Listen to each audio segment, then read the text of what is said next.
Rui Hachimura was one of the Lakers' best role players during last season's Western Conference Finals run. He's brought that same production to start this season. So why isn't he playing more? Hachimura is averaging a career-low 20.6 minutes per game, the ninth most on the roster, despite being the second-best per-minute scorer on the team behind only LeBron James. He did not enter the game during the competitive portion of the fourth quarter in the team's loss to the Kings on Wednesday, and his minutes have been all over the place for the whole year.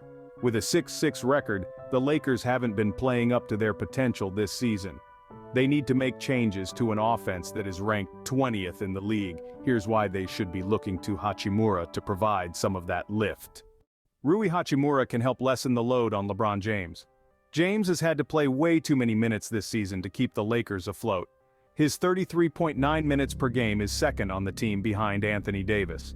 That high load is largely because the Lakers have fallen apart when he's on the bench. Per NBA.com, they are outscoring teams by 6.3 points per 100 possessions with him on the court, and getting outscored by 16.6 points per 100 possessions when he sits. Hachimura can help those LeBron-free bench units survive. He's been instant offense when he's on the floor, averaging 22.3 points per 36 minutes. He's a great isolation player who can get a shot up whenever he wants, whether it's bodying bigger players like the Grizzlies' David Roddy into the lane for layups, or getting to his mid-range shot, where he has been solid throughout his career. If teams try to guard him one-on-one, then they have very little chance of stopping him. He's developed a great first step to use in combination with his power moves when he gets going on his drives. Head coach Darvin Ham has experimented a bit with playing through Hachimura when James is off the floor. Hachimura closed the last 14:30 of the team's blowout win against the Grizzlies on Tuesday, playing the entirety of that stretch without James. He was dominant in that stint, scoring a team-high 12 points on 71.4% shooting from the field. Hachimura has been fantastic as a cutter and floor spacer, but he is capable of taking on a bigger chunk of offensive responsibilities. He should get more opportunities to be the guy, allowing James to rest more throughout a long regular season. Rui Hachimura's defense has been solid this season. Hachimura has never been known as a fantastic defender, but he's been holding his own this season. His help defense, always a problem area, has been better. He sacrificed his body on Wednesday, drawing a charge on Domantas Sabonis midway through the second quarter. Hachimura has also been very active in the passing lanes. His 1.1 steals per game are the highest of his career, and his steal percentage, an estimate of how many possessions end in a steal, is the second highest on the Lakers behind Cam Reddish.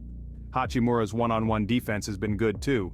He's been more versatile than expected, blocking quicker players like the Rockets' Aaron Holiday on switches or withstanding powerful bumps from bigger players like the Nuggets' Aaron Gordon.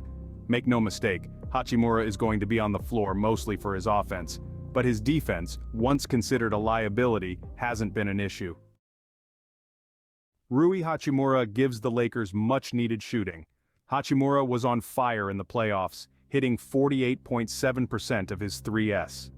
There was a lot of doubt about how sustainable that shooting was, given his career 34.7% average entering this season.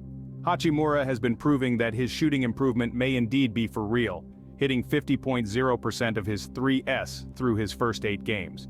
For a Lakers team that is 29th in three-point attempts and 23rd in percentage, that shooting is desperately needed. Hachimura has had a ton of confidence in that shot, letting it fly even when heavily contested.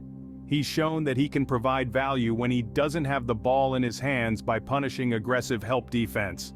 Hachimura would be in the top 5 in three-point percentage if he had enough attempts to qualify for the leaderboards. And his shooting is only a small part of what he is bringing to the table. The Lakers simply need to find more minutes for Hachimura. In his 5 games since returning from his ankle injury, he's hit 64.4% of his shots and scored 15.6 points in only 24.1 minutes per game. There's not much else to do to prove that he is deserving of more time. He's flat out earned a bigger spot in the rotation.